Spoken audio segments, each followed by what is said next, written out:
Hey guys, this is Drew Wayne here, and we're back with another Kerbal Space Program video. And what are we doing today? Well, we are doing the PC build. Y'all seem to really like my last video. Seem to really like the idea of building a PC in space on Kerbal Space Program. So I appreciate all the new subs. Thanks y'all for subscribing, for liking my video enough to hit that button. Thanks for the likes and all the kind words in the comments section.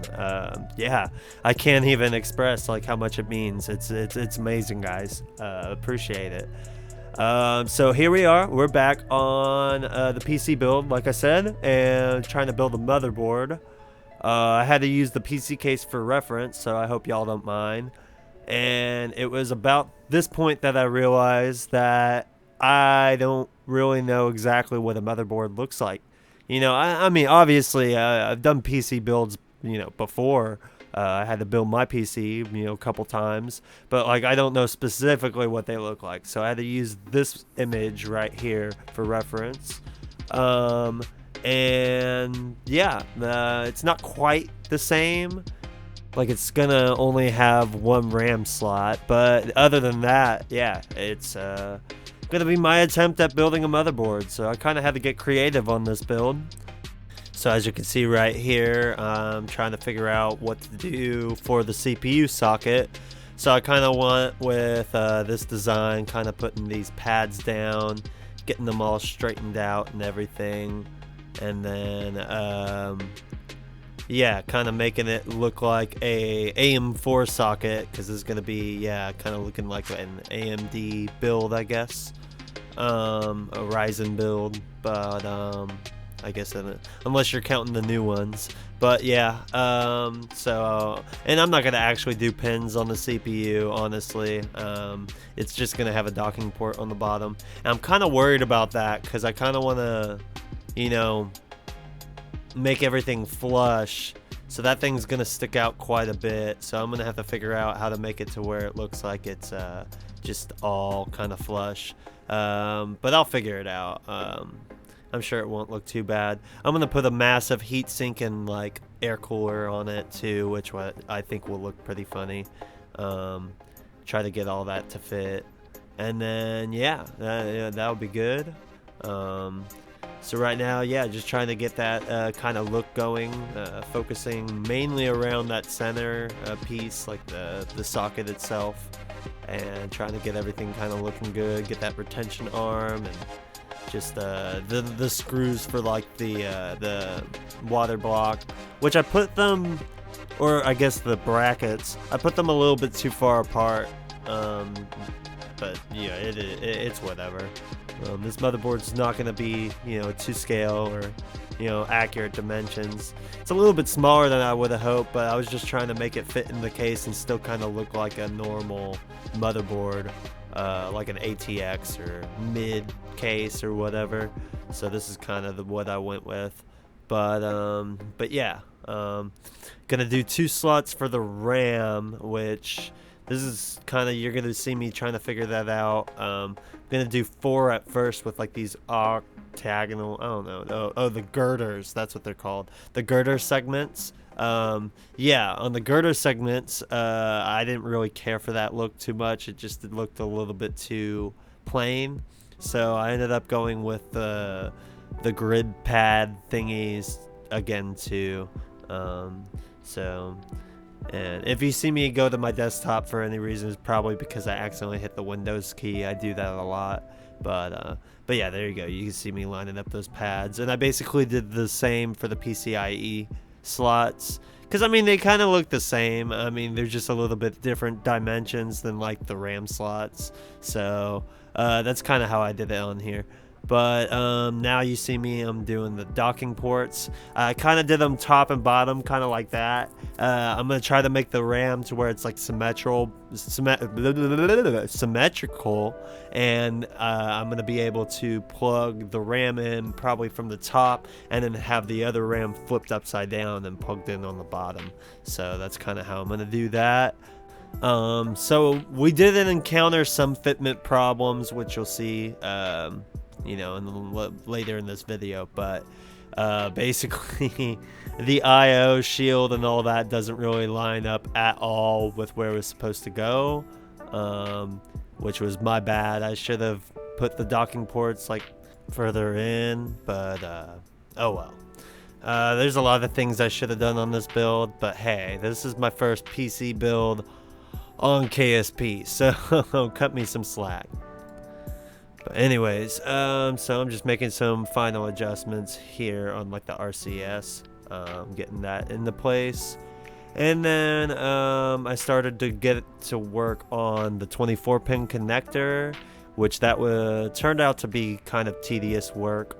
Had to use these like little cube girder segment strut thingies, and I basically had to line them up. It was definitely a tedious process, so you're probably just gonna see me skip through that because it was not fun. So here we are, and after about 30 minutes of lining those up, you'll see now I'm trying to kind of like encapsulate them, kind of make it look like there's like a plastic case around it, kind of like it looks on the motherboard, but you know, trying my best here to get it looking good. But so yeah, what next?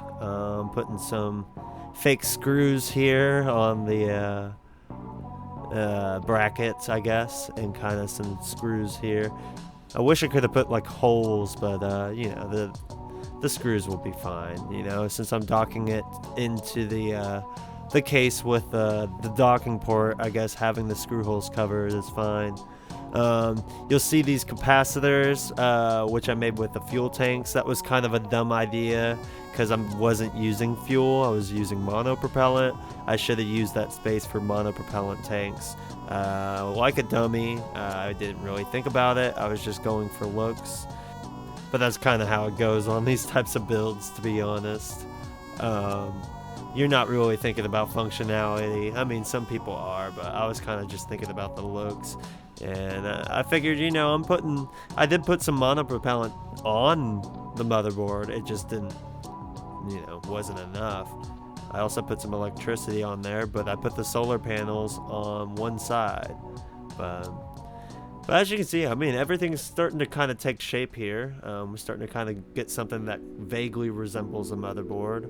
I don't know any of the technical terms for any of these things that I am adding, so we'll just call it doohickeys. We're adding a bunch of doohickeys to the motherboard.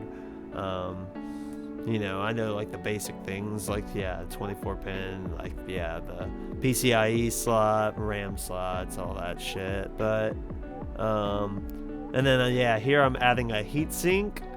What the heatsink's for, I'm not sure, but I saw a heatsink roughly in this area. That was on the reference motherboard, we'll call it. So I went ahead and put one here. So yeah, I'm just kind of getting those lined up real quick. This wasn't too bad, so I'm not going to skip through it. It'll be over in just a second. Yeah, kind of had to get some awkward camera angles. Speaking of awkward camera angles, yeah, I apologize for, you know, when you speed up these videos, they are a little bit jerky on the camera angles. I try to be mindful of that when I'm playing the game, but it's always kind of hard, especially, you know, you don't know how it's going to look until you actually go and edit the footage. But here I'm adding some actual pins, probably the only pins on the motherboard. There's 5 each. I ended up taking one of them out. I use like the ladders to make them, but we'll call those the fan header, you know, inputs or whatever. The 4-pin fan thingies. But yeah, that's about that's my technical know-how. One thing I think was a big missed opportunity is some motherboards will have like a little fan on them. I think even mine might have a little tiny fan on it. But that's okay. Yeah, you know, That would have been kind of cool though, to have like a little tiny fan on the motherboard, but that's one less thing to worry about. So here we're on the I guess inputs and outputs.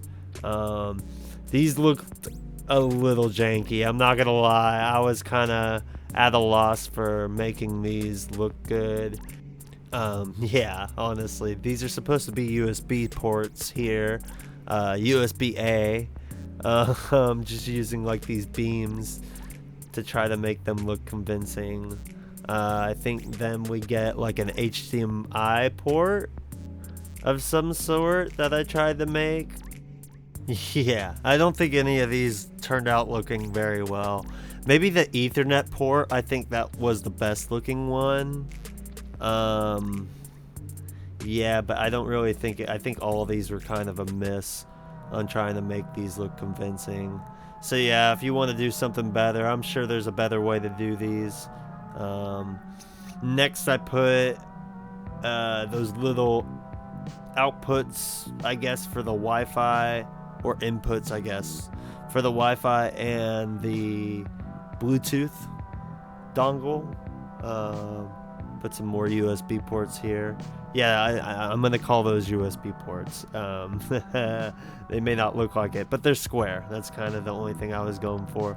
And then I kind of put like your audio jacks, which probably could have been a little bit bigger, but I also had to put them on these struts because, yeah, they didn't want to go on there, or girders, I guess would be the word. I keep calling them struts. And I put way too many of them, but I didn't know how many, would be on the motherboard. Then I counted the ones on that gigabyte. There were only 3, so I ended up taking half of those away, and there we go. There's 3 of them. Because I don't really use those. I use my audio interface for any kind of audio related stuff on my computer. But yeah, this is kind of what I was going for the Ethernet cable, or I guess not the cable, but yeah, the port. Trying to go for something there. You can see I'm trying to make that like little tab or indentation for the top part of the port. And again, probably all this would have been better had that, I/O shield actually fit where it needed to go. I keep saying I/O shield. I guess just the I/O on the motherboard would actually fit into the spot. But yeah, I didn't do a very good job of that. So, but I'm just, trying to add some, fake connections on the back. I think the only good connection was, besides I guess the audio jacks, because those kind of look good. But the Ethernet kind of turned out looking alright. Other than that, I'd say the USB ports look pretty janky. The HDMI does look pretty janky. So yeah, we'll just call this a janky motherboard. It is going in a Dell, so it doesn't have to be amazing. The standards are pretty low here. But anyways, we're just kind of trying to get everything tidied up here and all the connections and stuff looking good. And then right now I'm kind of using like those I-beams for like the places that you kind of, I don't know, tuck your wires in. It's usually like right around in that area. There's usually one that runs on top too, but I think I missed that one. Oh well, no biggie. So here I'm gonna be basically adding a couple more things. Like right here is like the SATA ports, and then we'll be taking it out of the case. So I'll be routing it to, basically the motherboard is now the main part. And then I think I checked fitment for a second. I forgot to do that, so I had to kind of go back and do that real quick. And then we get rid of the case, flip the motherboard back over, and add some final, I guess, just touches to it.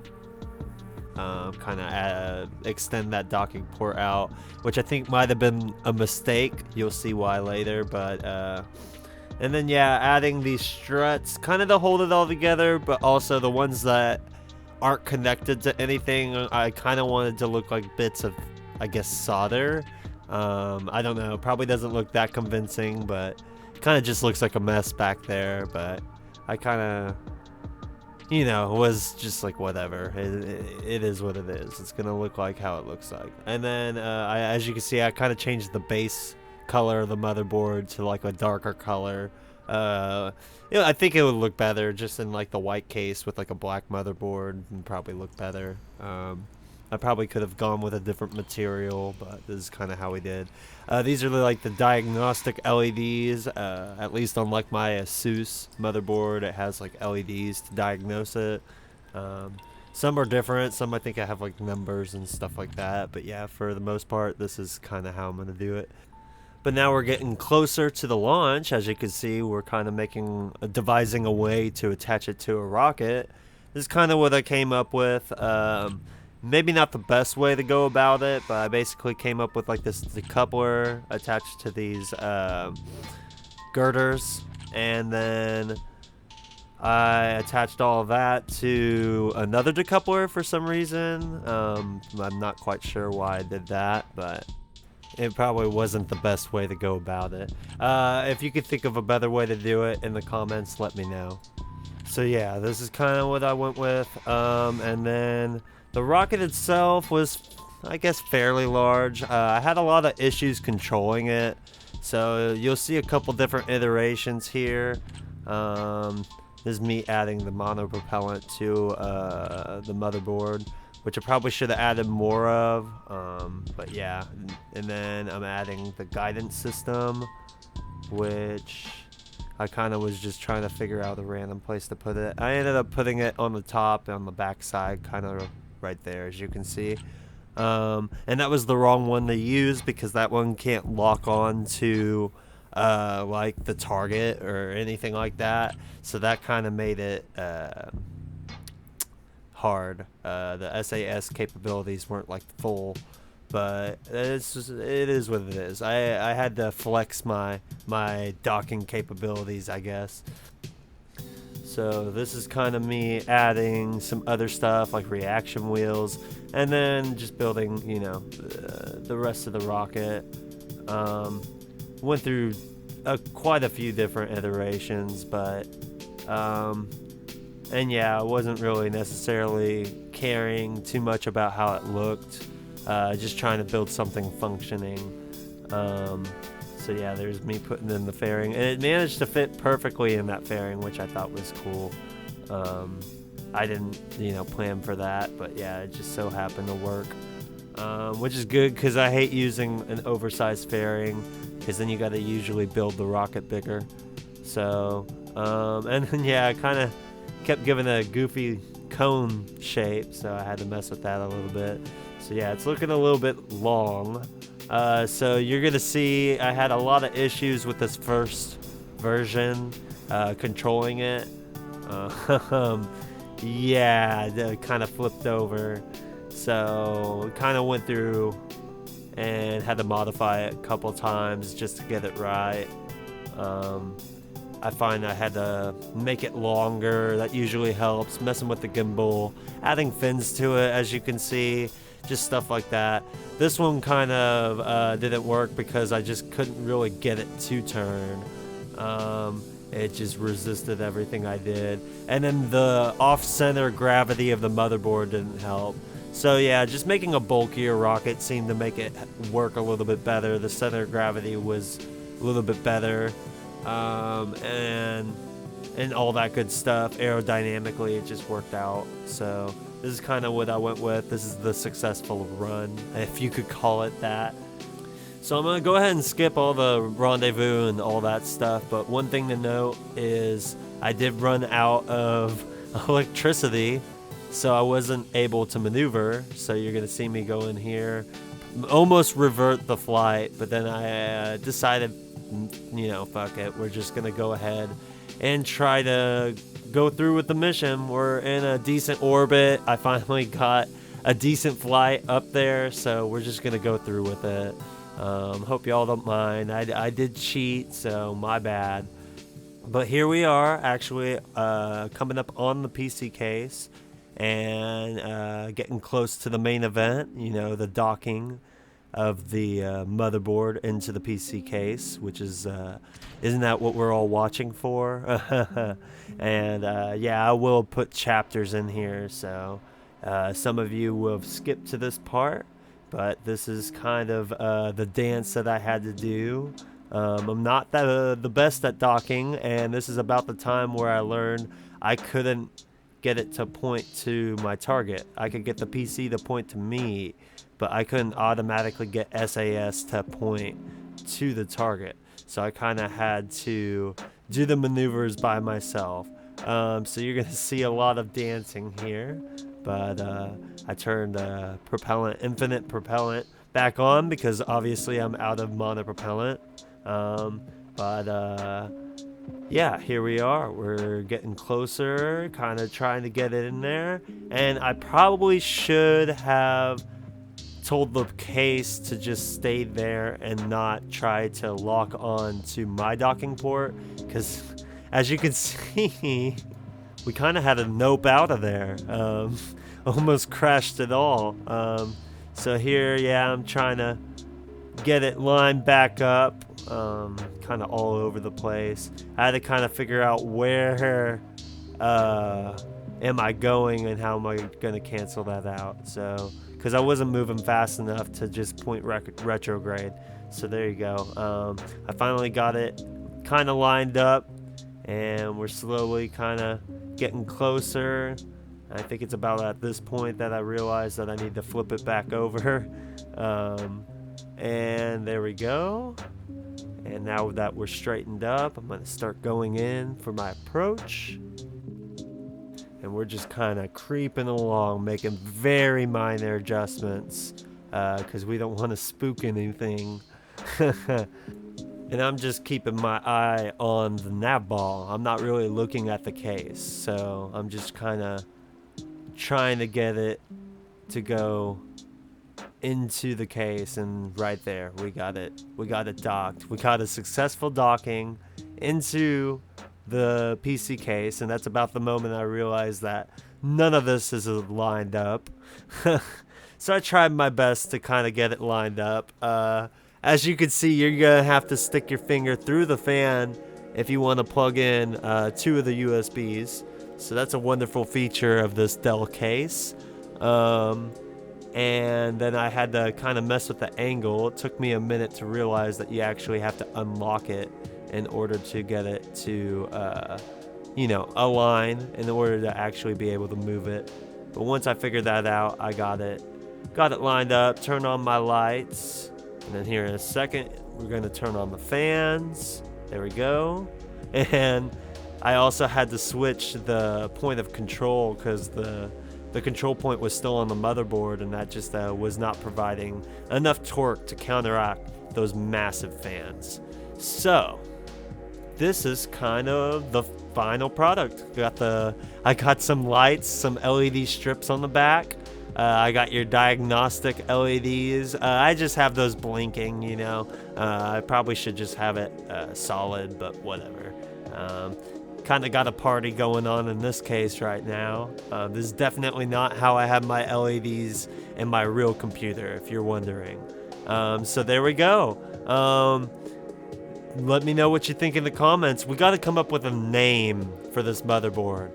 What would you call it? Because, yeah, I don't know. I was thinking maybe like the K69, KSP 69. We could call it that. Giggity. I don't know. Let me know what we should call the motherboard down in the comments. And on that note, I'm going to freeze frame here and fade out. And that's the end of the video, folks. I really appreciate y'all watching. I'm glad y'all like this idea so much to subscribe to my channel and stick around. So I appreciate it, guys. Let me know what you think. Like, comment, subscribe, all that good stuff, and I'll see you on the next video.